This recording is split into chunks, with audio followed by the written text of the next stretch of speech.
I co-wrote this song with Andy, aka Drew. I had seen him perform at an open mic in London and fell in love with his voice, fell in love with his music. And eventually, I think he opened for a gig for me. I was like, can you open for me? And then at that gig, I was like, could we write a song for my album together? And he was keen, and I was overjoyed about that. When you're co-writing, sometimes it's a matter of saying, you know, like, I've been working on this song for my project, I need help, this is the story, do you want to help me, blah, blah, blah.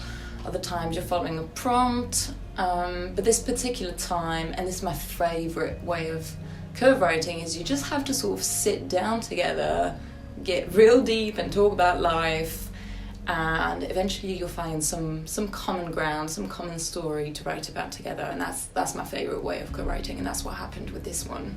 We realised neither of us were really happy with where we lived geographically and just where we were at in our lives, and so that became the story of Deafening. It was just feeling a little bit stuck and needing to get out. Ironically, we both actually moved cities like within a few months after having written that song.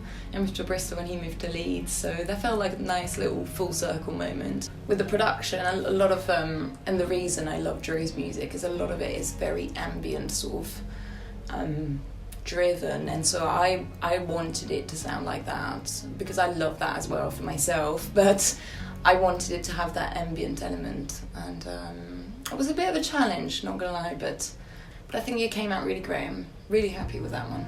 We had these great string arrangements done by Cedra all the way in Nashville. I don't know, it just was the last sort of final touch that the song needed. I found I was sort of stuck with it for a while, and that was exactly what it needed at the end.